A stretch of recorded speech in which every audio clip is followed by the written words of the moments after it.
বিশৃঙ্খলা হয়েছে। আপনার যদি এই ডলার পাচার না হইতো, আপনার $60 বিলিয়ন থাকতো রিজার্ভে। বিদেশি পত্রিকায় আসছে যে আপনার টাকা কিভাবে পাচার হয়ে যাচ্ছে। আর আপনার বাচ্চুর উদাহরণ আপনি দিলেন, 15 বছর সময় লাগছে আপনার বাচ্চুর বিচার করতে। এটা কোনো কথা? আপনি আমাকে বলেন। আচ্ছা, দুটো বিষয় একটু আমি আপনার নজরে আনতে চাই জনাব পার্থ। একটি হচ্ছে যে 15 বছর আওয়ামী লীগ ক্ষমতায় আসছে, তার আগে কি বাংলাদেশে বিলিয়ন ডলার তো পাচার হয় নাই, সেগুলি দিয়ে বাংলাদেশে কি হয়েছে সেটাও নিশ্চয়ই আপনি একটু বলবেন। আরেকটা হচ্ছে যে বাংলাদেশ অর্থনৈতিক সমীক্ষা 2023-এ কিন্তু আমি দেখতে পাচ্ছি 2013-14 থেকে 2022-23-এ করোনার একটি বছর বাদ দিলে প্রত্যেকটি বছর ডাবল ডিজিট গ্রোথ হয়েছে। সেটি হচ্ছে মাঝারি থেকে বৃহৎ শিল্পের উৎপাদন সূচকে। কিছু হয় নাই, অবকাঠামো ছাড়া কোনো উন্নয়ন হয় নাই, এই কথা কি আসলে ঠিক কিনা? মানে এটিও যদি আপনি। না, আমি সেটা বলি না।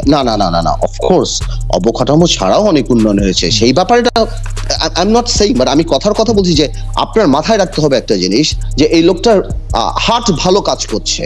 মানে country is like a human body. আপনার প্রত্যেকটা অর্গান কাজ করতে হবে। আপনার ব্রেইন কাজ করছে না, আপনার হার্ট খুব ভালো কাজ করছে, কিডনি খুব ভালো কাজ করছে। You don't have a human being, proper human being. রাষ্ট্র পরিচালনা করতে সবাইকে করতে হবে। এবং আজাদ ভাই যে কথাটা বারবার বলছে যে প্রধানমন্ত্রীর দক্ষ কর্মে কাজে, আমি কিন্তু সেই ব্যাপারে কোনো কোয়েশ্চেন করতেছি না।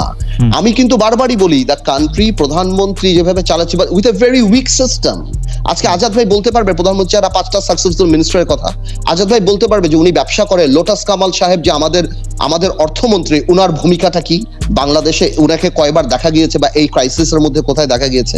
সো পলিটিক্যালি আপনি চিন্তা করে দেখেন, হু টেকস দ্য ডিসিশন? আপনার বাংলাদেশ ব্যাংকের গভর্নরের রেটিং আপনি দেখেন নাই? তো আমার কথাটা হলো, শুনেন, সরকারকে খুশি করতে আমরা অনেক কথা বলি, ওই জবাবটা দেন। 128 টাকা কেন ডলার হয়েছে? আপনি যদি যুদ্ধের কথা বলেন, এটার কথা বলেন, তো শাক সবজি মুরগি এগুলি কি রাশিয়া থেকে আসে? এগুলি অন্য জায়গা থেকে দেশে তো যাচ্ছে। চীনের মতো ডিভ্যালুয়েট করেছে বাংলাদেশ ইচ্ছা করে টাকা, যাতে প্রশ্নের মধ্যে আসতেন যে 28 অক্টোবরের পরে রাজনৈতিক সমঝোতা বা সংলাপের সব সম্ভাবনা আপনি শেষ হয়ে গেছে বলে আপনি দেখেন কিনা? বিএনপি 28 অক্টোবর কোনো ভুল করেছিল কিনা? মানে 28 অক্টোবরের যে এই দিনটা, বা এই দিনটাকে এখন একটা ধরা হচ্ছে এরকম যে 28 অক্টোবরের পরে এবং আগে, সেই জায়গাটা থেকে যদি একটু বলতেন সংলাপের সম্ভাবনা। না, আমি মনে করি কি, দেখেন, সংলাপের সম্ভাবনা অবশ্যই আছে। সংলাপের সদিচ্ছা আছে নাকি সেটা প্রশ্ন করতে হবে খালেদ। আওয়ামী লীগ যদি কালকে চায়, কালকেও সংলাপ করতে পারে, বসতে পারে, কথা বলতে পারে, এবং এই সমাধান সম্ভব বা আলাপটা দেখ। আমাদের বিং আ পলিটিশিয়ান, আমাদের দুঃখটা তো সেখানেই যে আওয়ামী লীগ সংলাপ করতো, সংলাপ ফেল করতো, তাহলে জাতি দেখতো যে পলিটিক্যাল প্রসিজারটা চলছে। আমাদের প্রবলেমটা হলো পলিটিক্যাল প্রসিজারটা চলে নাই। এবং আওয়ামী লীগ, আমরা কেন, আওয়ামী লীগ তো নিজেদের কারোর সাথে, ইভেন কি জাতীয় পার্টিও বলতে পারে না তারা নির্বাচনে যাবে কি যাবে না। তো পুরো পলিটিক্সটাই তো বন্ধ হয়ে গেছে। আর 28 তারিখের কথা যেটা আপনি বলছেন, 28 তারিখে তো ওই সাউন্ড গ্রেনেড পুলিশ মেরেছে। 28 তারিখে তো দেখুন, আমরা অনেক বড় বড় পাবলিক মিটিং করেছি, আমরা অনেক বড় বড় পাবলিক মিটিং এর সাথে ছিলাম। আমরা জানতাম যেখানে এত লোক আমরা অ্যারেঞ্জ করার বা বিএনপি অ্যারেঞ্জ করার চিন্তা করে, সেখানে কিন্তু মারামারি করার ইচ্ছা থাকে না। মারামারি করার বডি ল্যাঙ্গুয়েজ অন্য জায়গায় থাকে। এত বড় মিটিং করার পর কারো মারামারি করার ইচ্ছা থাকে না। সেটা তো পুলিশ সাউন্ড গ্রেনেড যখন মেরেছে, তখন এটা ছত্রভঙ্গ হয়ে ন্যাচারালি তখন সেটা অন্যদিকে মোড় নিয়েছে। এরকম কি হইতে পারে যে বিএনপি কেন্দ্রীয়ভাবে হয়তো ওরকমটা চায় নাই, যে পুলিশের মারা বা সাংবাদিকদের হ্যান ত্যান এগুলি করতে হয়তো চায় না, কিন্তু স্থানীয়ভাবে বিএনপির সাধারণ জনগণ আসলে খুব, যারা বিএনপি সমর্থক আছেন তাদের। দেখুন, আমি আপনাকে একটা কথা বলি, প্রত্যেক পুলিশ বলেন, সাধারণ মানুষ বলেন, প্রত্যেকটা কোনো মৃত্যুই কাম্য না। কিন্তু সবচেয়ে বড় ব্যাপারটা হলো কি, যখন মব হয়ে যায় না, তখন আপনি অনেককেই কন্ট্রোল করতে পারেন না। কিন্তু আমার এইটা বিশ্বাস হয় না, বা আমরা রাজনীতিবিদ হিসেবে এটা কোনো সময় বলি না কাউকে যে ভাই তুমি পিটিয়ে রাস্তায় একটা মানুষ মেরে ফেলো। এই না, অন্ততপক্ষে ওই রাজনীতি আমি দেখিনি, বা আমি ওই রাজনীতিতে বিশ্বাস করি না। কিন্তু যখন মব হাতছাড়া হয়ে যায়, তখন আর আপনি কি করবেন সেটা তো আর কারো হাতে থাকে না। এবং এটাও সত্যি কথা যে পুলিশের এগেনস্ট একটা ক্ষোভও কাজ করে, সাংঘাতিক ভাবে ক্ষোভ কাজ করে। ন্যাচুরালি যেসব আপনার কর্মীরা 15 বছর পুলিশ দ্বারা নির্যাতিত, আর যখন পুলিশ তো আগে কেউ তো আওয়ামী লীগ বিএনপি লড়াই করতো, পুলিশ মাঝখান দিয়ে ঠেকাতো, এখন আওয়ামী লীগ আর পুলিশ মিলে বিএনপি কে মারে। তো এখন দেখা যায় যে বিএনপি বা জামাত বা অন্য যারা আছে রাজপথে কাজ করে, তাদের কাছে পুলিশ একটা অপোনেন্ট হয়ে দাঁড়িয়ে থাকে। তো সুতরাং ওই রিঅ্যাকশনটা চলে আসে। এই বিষয়ে শেষ প্রশ্ন, একটি ষড়যন্ত্র তত্ত্বের কথা আমরা শুনি যে আসলে আওয়ামী লীগ বা তার এজেন্সিরাই ভিতর থেকে এইগুলি, মানে এগুলি করে থাকতে পারে বা করতে পারে। এই ব্যাপারে আপনার কাছে কি মনে হয়, যে সত্যি সত্যি কি বিএনপির কর্মসূচি? না, এটা তো আসলে এটা সত্যি কথা বলতে ষড়যন্ত্র তত্ত্বর ব্যাপারটা না, এটা তো রিয়ালিটি যে আওয়ামী লীগের এর আগেও যথেষ্ট অনেককেই পাওয়া গিয়েছে যে পেট্রোল হাতে পাওয়া গিয়েছে বা আছে আগুন দেওয়ার জন্য পাওয়া গিয়েছে।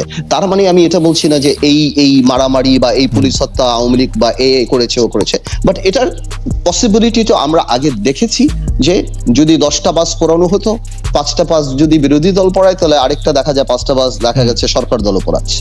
সেই ধরনের সিচুয়েশন আওয়ামী লীগের মাইদুল সাহেব আপনার একসময় প্রেস কনফারেন্স করছে আপনার পঙ্কজ দেবনাথের বিরুদ্ধে ছিল। এছাড়াও পুলিশও অনেক ছাত্রলীগ কর্মীকে অনেক একসময় অ্যারেস্ট করেছে হাতে পেট্রোল সহ। সেটা তো নর্মাল সিনারিও। আমি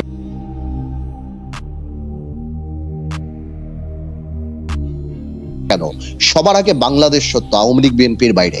আর বাংলাদেশের the golden boys of the country হলো এই শ্রমিকরা আর বিদেশে যারা কাজ করে। এই শ্রমিকরাই এই স্টেটকে সোনার বাংলা বানিয়েছে। এই যত পদ্মা সেতু বলেন যাই হয়েছে, 10,000 কোটি টাকার কাজ বা 5,000 কোটি টাকার কাজ, 10,000 কোটি টাকা যাই হোক, চুরি যার, কিন্তু এই বিদেশিদের টাকা। আর তো আমি জানি না কোন পলিটিশিয়ান ভাইদের মতো উদ্যোক্তারা যারা এই ক্রাইসিসটা হঠাৎ করে এত দূরে গেল, লক্ষ লক্ষ শ্রমিক কাজ করেছেন ওই টাকা দিয়ে করেছেন। তো আমার মনে হয় যে এই জিনিসটাকে আটমোস্ট ইম্পর্টেন্স দিয়ে সরকারের একদম উচ্চ মহল থেকে এবং শ্রমিকদের সাথে বসে পলিটিক্সকে বাইরে রেখে এই জিনিসটাকে খুব তাড়াতাড়ি শেষ করে ফেলা উচিত। আমার প্রশ্ন আপনার জন্য, আপনাকে ধন্যবাদ। আমার প্রশ্ন আপনার জন্য, আপনি নিশ্চয়ই জানেন যে তারেক রহমান সাহেবের সাহস থাকলে দেশে আসা উচিত। প্রধানমন্ত্রীর বক্তব্য আপনি কিভাবে দেখেন? আপনি কি মনে করেন জনাব রহমানের দেশে ফেরার উদ্যোগ নেওয়া উচিত, নাকি তাকে দেশের বাইরে রাখার জন্যই এরকম রাজনৈতিক বক্তব্য দেওয়া হচ্ছে? জনাব আদিলুর রহমান পাট্ট। না দেখুন, আপনি তো যেটা বললেনই সেটা রাজনৈতিক বক্তব্যের কথা আপনি বললেন। তো রাজনৈতিক বক্তব্য তো আসলে মাঠে বড় বড় নেতারা অনেক কথাই বলে। এবার আপনি যদি আমাকে ব্যক্তিগতভাবে মনে করেন যে তারেক রহমান সাহেবের এই মুহূর্তে দেশে আসা উচিত কিনা, আমি আমার জায়গা থেকে আমি তো বিএনপিকে রিপ্রেজেন্ট করি না, আমার জায়গা থেকে আমি মনে করি না ওনার এই দেশে আসা এই মুহূর্তে উচিত না। স্পেশালি এই গভর্নমেন্টের যে বিএনপিকে এলিমিনেট করে দেওয়ার বা সর্বশেষ করে দেওয়ার একটা প্রয়াস, সেটাকে সাকসেসফুল হতে দেওয়ার কোনো কারণই আমি দেখতে পারি না। এবং আরেকটা জিনিস আপনি নোটিস করবেন যে তারেক রহমান সাহেব ওখানে বসে আওয়ামী লীগের বিরুদ্ধে, আওয়ামী লীগের মতো একটা রাজনৈতিক দলের বিরুদ্ধে, এবং পুলিশ বলেন প্রশাসন বলেন সবই তো আওয়ামী লীগের কাছে জনপ্রিয়তা ছাড়া। তো তারেক রহমান সাহেব যেভাবে ওনার নেতৃত্বে 10 লক্ষ 12 লক্ষ বা যেই লোক হচ্ছে বা যেই মিটিং গুলি করেছে বা যেভাবে কাজটা করেছে, তো I find him very accomplished এই সাংগঠনিক এই ব্যাপার থেকে। তা উনি কেন এই দেশে আসবেন, যেই দেশে আসার সাথে সাথেই এই মুহূর্তে সরকার ওনার উপরে ঝাঁপিয়ে পড়বেন এবং সাংঘাতিকভাবে বিএনপির মোরাল ডাউন হবে? তো আমার মনে হয় উনি যেখানে বসে রাজনীতি করছেন, আমি মনে করি এটাই ঠিক আছে এখন এই মুহূর্তে। না, জাস্ট আরেকটি প্রশ্ন, জনাব তারেক রহমান দেশে আসলে হয়তো উনি গ্রেফতার হতে পারেন, হয়তো তাকে, কিন্তু জনাব তারেক রহমানের ডাকে তো অনেক মানুষ গ্রেফতার হচ্ছেন, তার ডাকে আন্দোলন করছেন। তো সেটা আরেকটা একটা এরকম কথা কি আসলে বলা যায় না যে তিনি খুব আরামে থেকে দূর থেকে, মানে কারণ এই আন্দোলন যদি সফল হয় সবচেয়ে বেশি যেটাকে বলে হচ্ছে ভালো জায়গায় থাকবেন তিনি হয়তো দেশের প্রধানমন্ত্রী হবেন, প্রেসিডেন্ট হবেন, আরো বড় হবেন, কিন্তু আন্দোলন করবে হচ্ছে সাধারণ মানুষ। এটা এক ধরনের স্বার্থপরতা হলো কিনা? এটা কি সবার ক্ষেত্রে হয় নাই সব সময়? যুদ্ধ তো তাবু থেকেই নিয়ন্ত্রিত হয় সব সময়। না, যদি আপনি তো যুদ্ধকে সব সময় তাবু থেকেই নিয়ন্ত্রিত হতে দেখছেন রাজনৈতিক যে। তো আমার তো দেখা মতে যে এই জিনিসগুলো তো সেভাবে, আর আগের যেই সিচুয়েশনের কথা বলছেন আপনি, 80 বা 90-এর আগের সিচুয়েশনে সিনিয়র লিডারদের প্রতি যে মিউচুয়াল রেসপেক্টটা ছিল, সেই রেসপেক্টটা তো এখন নাই। এখন তো সিনিয়র লিডারদের উপর গুলি করে দেওয়া হচ্ছে। নজরুল ইসলাম খান থেকে আরম্ভ করে, সালাম সাহেব থেকে আরম্ভ করে, এই গত নির্বাচনে 2018 যেটা ভাইয়ের বাসায় অত্যন্ত ভালো নির্বাচন ছিল, 47 জন ক্যান্ডিডেটকে মারা হয়েছে ফিজিক্যালি। তো আমার কথা হলো যে এই আজকে যে সিচুয়েশন, সেখানে তো রাজপথে নেমে সিনিয়র লিডারদের, আপনি দেখুন না 28 তারিখে যে ঘটনাগুলো, আপনি 7-8 হাজার কর্মী সব সিনিয়রদেরকে আপনি ভিতরে ঢুকিয়ে দিলেন। তো আমার মনে হয় নেতৃত্ব দেওয়াটা এখন বড় কথা। আরেকটা কথা বলছেন যে সবচেয়ে বেশি বেনিফিটেড তারেক রহমান হবে বা বিএনপি হবে, নট নেসেসারি, বা ওই বেনিফিটের কথা এখন আমরা চিন্তা করি না। এই দেশে আওয়ামী লীগ বিএনপির পাশেও গণতান্ত্রিক কামী কিছু মানুষ আছে যারা 15 বছর ভোট দেয় নাই, বা তারা চায় যে জনগণ মানুষের, এই পলিটিশিয়ানরা মানুষের কথা বলে। আমার মনে হয় ওই মানুষদের বেনিফিট সবচেয়ে বেশি হবে। তারপর বাংলাদেশে রাজনীতি এখন একটা ডজি জায়গায় চলে গেছে। আওয়ামী লীগ যদি কোনো কারণে ক্ষমতা থেকে যায়, নট নেসেসারিলি যে এই দেশে একটা তত্ত্বাবধায়ক হিসেবে একটা নির্বাচন হবে, বা ওই তত্ত্বাবধায়ক 3 মাস থাকবে, বা ওই তত্ত্বাবধায়ক থেকে আরো অ্যাম্বিশিয়াস কোনো মানুষ আসবে না, এরকম অনেক ধরনের অ্যাঙ্গেলই থাকতে পারে এখানে। আপাতত ব্যাপারটা হলো যে মানুষের ভোটাধিকার, জি বলেন, মানুষের ভোটাধিকার রক্ষা করা, কিন্তু এরকম অ্যাঙ্গেলের কথা আওয়ামী লীগও বলছে যে তত্ত্বাবধায়ক সরকার আসলে অন্য পক্ষ বা তৃতীয় পক্ষ এরকম একটা হতে পারে। কারফিউ জারি করা হয়, সেই মধ্যরাতে সবুজবাগ থেকে তুলে নিয়ে যাওয়া হয়। এরপর তাকে জিজ্ঞাসাবাদ করা হয়, সেখানে তার উপর টর্চার করা হয় এবং যে নির্মম নির্যাতন চালানো হয়েছে তার ছবি আমরা দেখেছি, আন্তর্জাতিক গণমাধ্যমেও সেটা প্রকাশিত হয়েছে। প্রায় 24 ঘন্টা পর যখন জ্ঞান ফেরে তখন নাহিদ বুঝতে পারে তাকে পূর্বাচলের কোনো একটা জায়গায় ফেলে রাখা হয়েছে। এরপর সে বাসায় ফিরে আসে এবং গণস্বাস্থ্যনগর হাসপাতালে চিকিৎসা নেয়। চিকিৎসাধীন থাকা অবস্থায় 26 জুলাই তাকে আবারও ডিবি তুলে নিয়ে যায়। কিন্তু কারা নাহিদ ইসলামকে 20 জুলাই মধ্যরাতে তুলে নিয়ে গিয়েছিল, কিভাবে তাকে তুলে নিয়ে যাওয়া হয় সেই ব্যাপারে কোনো ধারণা এতদিন পর্যন্ত ছিল না। গণমাধ্যম এই ব্যাপারে কিছু জানাতে পারেনি এবং আইন শৃঙ্খলা রক্ষাকারী বাহিনী তাকে তুলে নিয়ে যাবার বিষয়টি অস্বীকার করেছে। কিন্তু সিসিটিভি ফুটেজ বিশ্লেষণ করে বোঝা যাচ্ছে কারা তাকে তুলে নিয়ে গিয়েছিল এবং কিভাবে তাকে তুলে নিয়ে যাওয়া হয়েছিল সেই মধ্যরাতে। ভিডিও ফুটেজ বিশ্লেষণ, 20 জুলাই মধ্যরাতে নাহিদকে তুলে নিয়েছিল কারা, রিপোর্টটা করেছে ডেইলি স্টার। সবুজবাগে যে বাসা থেকে নাহিদকে তুলে নেওয়া হয়েছিল ওই ভবনের কাছাকাছি বিভিন্ন সিসিটিভি ক্যামেরার ফুটেজ বিশ্লেষণ করেছে ডেইলি স্টার। কোটা সংস্কার আন্দোলনের অন্যতম সমন্বয়ক ঢাকা বিশ্ববিদ্যালয়ের শিক্ষার্থী নাহিদ ইসলামকে গত 20 জুলাই মধ্যরাতে আইন শৃঙ্খলা বাহিনী তুলে নিয়ে যায়, যদিও বিষয়টি তারা অস্বীকার করেছে।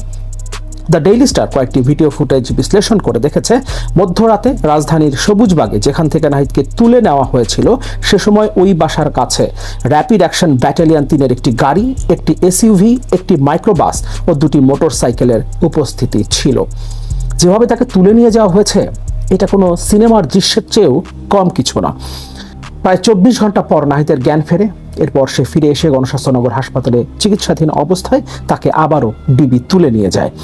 ডিবি হেফাজতে নেওয়ার আগে হাসপাতালে চিকিৎসাধীন নাহিদ ডেইলি স্টারকে বলেন 20 জুলাই 25 থেকে 30 জন সাদা পোশাকের ব্যক্তি রাত 2টার পরে তাকে ট্রেনে হিসড়ে একটি মাইক্রোবাসে তুলে নিয়েছিল। তারা গেট ভেঙে বাসায় ঢোকে। গাড়িতে তোলার পর নাহিদের চোখ বেঁধে ফেলা হয়েছিল। গাড়িটি প্রায় 30 থেকে 40 মিনিট চলে। পরে তাকে একটি রুমে নিয়ে জিজ্ঞাসাবাদ ও মারধর করা হয়। মারধরের এক পর্যায়ে তিনি জ্ঞান হারিয়ে ফেলেন। জ্ঞান ফেরার পর একটি ওভারব্রিজের নিচে নিজেকে আবিষ্কার করেন নাহিদ। সাইনবোর্ড দেখে বুঝতে পারেন সেটি পূর্বাচল এলাকা। সেখান থেকে একটি সিএনজি অটোরিকশা নিয়ে বাসায় ফেরেন তিনি। পরে তাকে হাসপাতালে ভর্তি করা হয়। নাহিদ জানান রাত 2টার পরে তাকে গাড়িতে তুলে চোখ বেঁধে ফেলার আগে তিনি একটি র্যাবের গাড়িও দেখতে পেয়েছিলেন। প্রত্যক্ষদর্শীরাও একই বর্ণনা দিয়েছেন। নাহিদ ও প্রত্যক্ষদর্শীদের বর্ণনার সঙ্গে দ্য ডেইলি স্টারের সংগ্রহ করা ভিডিও ফুটেজের মিল পাওয়া গেছে। ভিডিও ফুটেজে কি পাওয়া গেল? সবুজবাগে যে বাসা থেকে নাহিদকে তুলে নেওয়া হয়েছিল ওই ভবনের কাছাকাছি বিভিন্ন সিসিটিভি ক্যামেরার ফুটেজ বিশ্লেষণ করেছে ডেইলি স্টার। সেসব ভিডিও নিশ্চিত করে যে 20 জুলাই রাত 1:51 থেকে 2:12 মধ্যে অন্তত একটি র্যাব 3-এর ভ্যান ঘটনাস্থলে উপস্থিত ছিল।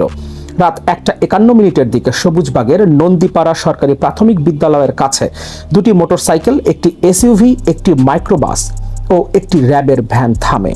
নাহিদের বন্ধুর বাসা যেখানে তিনি রাতে অবস্থান করছিলেন সেখান থেকে গাড়িগুলোর দূরত্ব মাত্র 150 মিটার। গাড়িগুলো নন্দীপাড়া মোড়ের দিক থেকে এসে প্রায় 20 মিনিট সেখানে অবস্থান করে, পরে একই দিকে ফিরে যায়। এই সময়ে নাহিদকে তুলে নিয়ে যাওয়া হয় বলে প্রত্যক্ষদর্শী ও নাহিদ নিজে জানিয়েছেন। 20 জুলাই রাত থেকেই দেশজুড়ে কারফিউ জারি করা হয়। ওই এলাকার রাস্তায় তখন শুধু অ্যাম্বুলেন্স ও কয়েকটি ট্রাকের চলাচল ছিল। এর মধ্যেই রাতে র্যাব 3-এর ভ্যান সহ অন্য গাড়িগুলো সেখানে থামে। সিসিটিভি ফুটেজে দেখা গেছে যে 2টি মোটরসাইকেলে পিলিয়ন ছিল এবং গাড়ি দুটির বেশিরভাগ সিটেই কেউ না কেউ বসেছিল। প্রথমে মাইক্রোবাসটি বাসার কাছাকাছি যায়। এসইউভি ও র্যাব 3-এর ভ্যানটি সেখানে 10 মিনিট অপেক্ষা করে। সে সময় এসইউভির পেছনের